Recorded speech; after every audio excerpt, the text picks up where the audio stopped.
Bonjour, nous allons voir aujourd'hui comment créer une liste déroulante. J'ai un petit tableau tout simple pour reprendre les différentes qualités des produits qui sont ici. L'idée c'est d'avoir une liste déroulante avec juste trois informations. Les trois informations devant être les seules et uniques reprises par l'utilisateur du tableau. Voilà. Donc moi j'utilise régulièrement quand je fais un tableau pour l'utilisateur un autre onglet que j'appelle l'onglet paramètres dans lequel j'ai déjà intégré les différents états, à savoir cassé, bon ou comme neuf. Alors, pour pouvoir utiliser une liste déroulante, et comme ça se situe dans un onglet séparé du tableau, on va intégrer un nom à cette zone de cellule. Donc, ici, on va venir modifier le nom des trois et on va l'appeler liste. Voilà, je suis très original, mais ça marchera bien.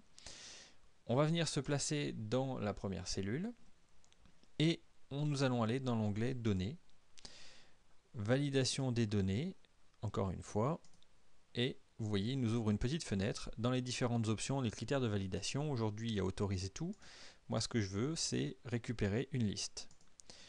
Ignorer si vide, on va lui laisser faire, et liste déroulante dans la cellule, c'est ce que j'attends.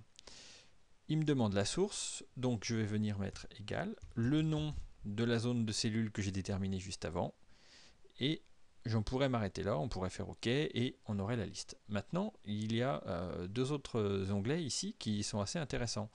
Message de saisie, à savoir que quand la cellule est sélectionnée, on peut afficher un message avec un titre et un message de saisie. Alors, ça n'a pas grand intérêt parfois, mais pour vous montrer à peu près comment ça ressort, on va le faire. Alors, titre, on va dire liste déroulante,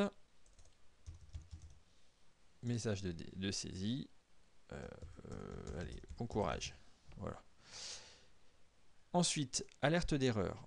Alors, quand les données non valides sont tapées, il peut afficher de la même façon un message d'erreur avec plusieurs styles. L'arrêt que vous voyez avec le bouton avec la croix, avertissement ou information. Voilà. Et vous pouvez mettre quelque chose. Donc, on va mettre alerte et message d'erreur. On va mettre oups. Voilà. On est OK. Et voilà. Il affiche la liste déroulante. Alors, vous voyez, là je suis sur la sélection vélo, je sélectionne la cellule de la liste et il me met le petit message qu'il avait prévu, donc qu'on avait intégré, qui est censé en fait être une aide si vous voulez. Voilà. Quand je déroule, je retrouve cassé, bon ou comme neuf. J'ai plus qu'à sélectionner, donc le vélo va être cassé. Puis bah, j'ai pas la suite ici. Alors, un truc tout bête, vous prenez, vous copiez et vous collez.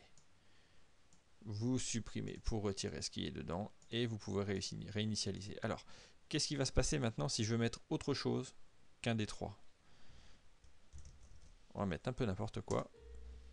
Et vous voyez, il vous met un petit message d'alerte avec le message que vous avez décidé de proposer. Donc vous pouvez très bien paramétrer en disant attention, je ne veux que un des trois champs. Voilà, vous faites OK, il vous l'a pris, vous n'avez plus qu'à supprimer, l'alerte est passée et la personne peut venir remettre l'information qu'il a besoin. Voilà. Les listes déroulantes, vous voyez, c'est relativement simple, c'est déjà assez utile, ça peut parfois aider pas mal pour la saisie. Voilà, à vous de jouer avec, bon courage.